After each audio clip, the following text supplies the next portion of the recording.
Your financial needs aren't independent of each other, so your financial advisors shouldn't be either. At Mercantile Bank, our experienced United Wealth professionals are united to serve you and your complete financial planning and wealth management needs. Are you just starting your investment journey or need to roll over a retirement plan? Do you need to plan for a loved one with special needs or for your own life after work? Maybe your business needs a succession plan or you want to enhance your employee benefit programs. Whatever steps you need to take, our United Wealth experts are ready to take them with you. Together, we are united.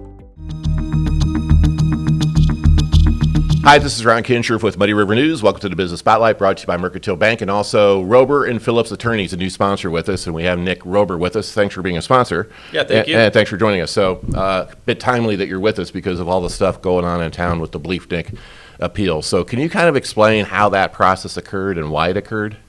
Well, after the conviction and the sentence, criminal defendants get the right to appeal the conviction based on procedural stuff, defects, right, inadmissible evidence, things like that. That's presented, and that appears to be what happened.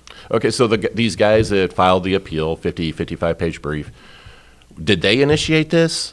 Is this something that automatically happens with every murder trial, or is this something that Bleefnick's team initiated? Well, I think it was expected that Tim would appeal the case. Right. Most murders are appealed, and evidence is reviewed to make sure that the representation was proper, that admissible evidence or inadmissible evidence didn't come in, things of that nature. So I think it was expected that he would appeal.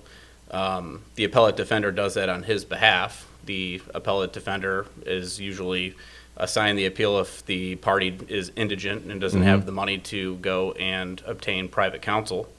I think in this case, Tim was probably deemed indigent based on some civil cases that took place in conjunction with the criminal case. So is there a counterpart to the appellate guy on the other side now that has to respond? Yes, it'll be the appellate prosecutor. Okay. And then they just go back and forth for a while, and then it goes before a judge or a group of judges? It'll go in front of the 4th District Appellate Court. And how many judges is that? I don't exactly know. Okay, I didn't know if it was a few or 3, 5. And then a panel. Okay, then they make the decision of whether we start all over again. Correct. Now, obviously the town's all in uproar, the community. Why is this important that, I guess, why is this important? Well, I mean, if the case is remanded, Mr. Bleefnick would get a new trial. Right. Is it just a rules type thing that the appeal process guarantees that the rules of law were followed properly? Correct. Is that basically it? And if they weren't, it's not judged as a fair trial? In a nutshell, whether he got a fair trial or not. Okay. Even though, a jury of his peers made the decision based on what was presented to him. Correct. It still could not be fair. Correct, because if the jury was presented evidence that may have been inadmissible, privileged, things of that nature, and it prejudiced the jury to the extent that they found him guilty, Okay. and the appellate court finds that was sufficiently argued, then it could be remanded for a new trial. Right. And the reason we're not getting into specifics about the evidence for reasons that we discussed prior, because there may be a relationship in the future with you. So just to let the people know. And I know. had involvement in the case civilly. Yeah, this is just so people know that we're not trying to dodge anything. All right, so your practice, you are kind of like a Swiss Army knife, you and Mr. Phillips, right? You guys do a little bit of everything. We do. So is that unusual that a law firm does not focus on one particular area, whether it's divorce or civil or stuff along those lines? Yeah, I mean, there are attorneys that specialize in certain types of practice. I think in Quincy you kind of have to be the quote-unquote Swiss Army knife because here in Quincy, everybody's got a variety of legal issues. We don't necessarily have big law firms that specialize in medical malpractice or personal injury. There are a few, but for the most part, people have a wide range of problems. They have issues with divorce and family, criminal matters, traffic matters, probate matters, so on and so forth. So most attorneys in town, especially because the limited supply of them, we tend to do a little bit of everything. Your story about how you came to Quincy, I don't know if you want to share it or not, is pretty interesting, because where are you from originally? I'm originally from Ann Arbor, Michigan. Yeah, so, and you ended up in Quincy Yep. due to a bucket of beer, basically. Yeah, kind of. Yeah. kind of, yeah. So I actually moved down to Chicago. I worked for the state's attorney's office in Kane County, and I was working at a branch court in Aurora. took a job down there because the legal market wasn't great in Michigan. I don't want to say that I was kind of stuck here, but I took the bar in Illinois and passed it. And it wasn't a great time for looking for a job, so a lot of the jobs that were available were downstate. Never had spent any time downstate Illinois. So I applied to a variety of jobs, ended up getting 3 offers, and one of them was from here in Quincy, Illinois, working for Donald Tech, which I'm sure most people in Quincy are familiar with. Worked there for a couple of years, but back to your original point, what kind of brought me here is my brother and I, who also lives here in Quincy and works for the Sheriff's Department. Him and I had went to Kelly's because we were recommended as a local good place to get a drink and get some food. And I decided to order a beer, and they said, well, you can order a bucket for $11, which was 6 beers. Right. And working in Chicago and being from where I'm from, I mean, that's how much a beer costs. Right. And I thought, wow, the cost of living here is impressively low. And so we started to look around at like the real estate and things like that, and realized you wouldn't have a lot of transportation costs, and said, you know what? Starting off my career, why not keep expenses low? And we ended up falling in love with the place. That's great. The one thing I want to focus on is criminal law. So is there a line that you draw about the type of person that you represent? I always answer this no, but I would say that would be disingenuous if I say that. Firstly, what I would say is that typically I think people have this morality about who you're representing. The way that I like to put it is that you're not necessarily representing that person as much as you're representing that person's constitutional rights within the greater system. If we didn't have those constitutional rights, then we would essentially be a monarchy, right? Right. I think that so people get that confused a little bit. Why would you represent this guy's clearly guilty? He's done these horrific things. But I do have some reservations about certain types of cases. You would be human. You would be human if you didn't, really. Correct. Especially when you maybe know the underlying facts, or you have that privileged information. So there are certain types of cases, perhaps maybe involving children or animals too. I'm a big animal lover. So the point I wanted to get out of you though is it's their constitutional right to have someone like you represent them in a court of law. Sure. But that could, and you mentioned the small community the Quincy is, affect your popularity to a degree, and could that whittle down the number of people that would want to use you for other things?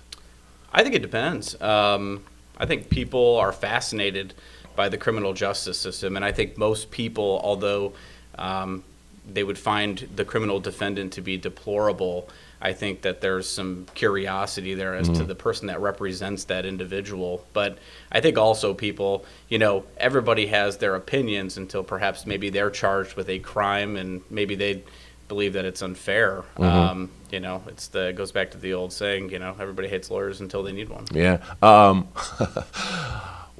So you hear about the right to a speedy trial. That was brought up a lot with the belief in the case. Why then are so many trials not speedy? Well, I think usually, when people file a speedy trial, it's typically because their client is lodged, or they're incarcerated, right? But they're still presumed innocent. So you don't want your client to serve a lengthy jail sentence when they may be innocent or you may prevail at a jury trial. So I think a lot of times that's when a speedy is filed, especially now with the new rules and the Safety Act, with there being no bond, because typically once your client is detained, even though there is an appeal process, it's more likely than not that they'll continue to be detained until their case is actually heard. But why are there so many dang hearings? It always seems to be for a trial before even the trial takes place, and it always seems we're going to have a hearing on this, but somebody doesn't have the correct information or something happened. Well, I think right now too, and I think even more so now, with the limited amount of attorneys, and of course state's attorney's office is working really, really hard. They've got a lot of cases, and they're charging a lot of different things. We're relying on the greater system. We're relying on the state police lab. We're relying on local law enforcement. Some of this stuff takes a really long time to get together. Now body cam footage is a big part of evidence because it's state law now that if a county or a police agency utilizes body cam, that it has to be worn at all times and activated. So, these things take a long time to produce. And so defense attorneys like to pick apart that by filing motions with respect to discovery or evidence that's presented by the state. But it's got to be a pain for you because your client could be sitting in prison or not be able to work or all that type of stuff. But the process just keeps getting delayed and delayed and delayed based on some of the issues you just said. Right, absolutely. And that's the primary reason why, defense attorneys will file for a speedy trial demand, because it kind of puts the onus on the state to get that case ready for trial and to get it ready for trial quickly. So how close, I think I know the answer, how close is the TV stuff that we see to what you do? I think you'd have to give me an example because, in terms of TV stuff, hey, if we're watching Judge Judy, it's not close. Right. I understand. Okay. Right, Well, like right. a law. Although people do come in and they think, hey, I want a trial in front of, Oh, they do the that. judge here today on this small claims case. Oh, they do that. They do all the Wow. time, yeah. So I'm guessing just your regular legal Right. show like Law and Order or something along those lines as far as the process. Obviously, they're solving a crime in an hour, so it's everything sped up a little bit. But I'd say it's much more glamorous. is Right. there a lot of give and take between you and the state or the county as far as, okay, hey, I've got this guy, could you work with me a little bit on this, that type of thing? Absolutely. I mean you got to consider the fact that state's attorney's office is going to have between 7 and 8 attorneys. We may have between 30 and 60 cases on a jury docket, right? We've got maybe 5 to 6 private attorneys and 5 to 6 public defenders.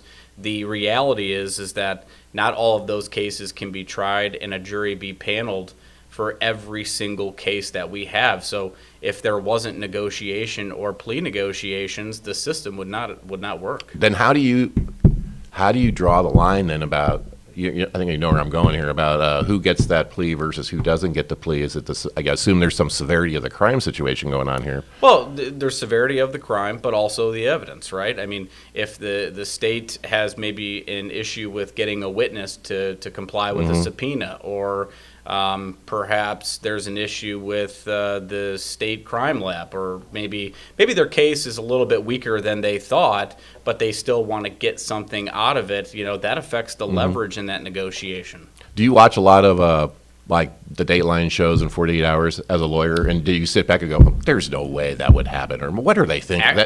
Actually, never. So, Okay. so we do enough of that on a daily basis. But I'll get my grandmother will call me, or my aunt will call me and tell me all about this case she was watching on Dateline. And to be honest with you, I kind of shut down a little bit after that, since that's what we do all day long. Thanks for coming in. Hey, thank you. And thank you for being Appreciate a sponsor. Yeah. Nick Rober with Rober and Phillips, Attorneys at Law. This has been the Business Spotlight. Thanks for joining us.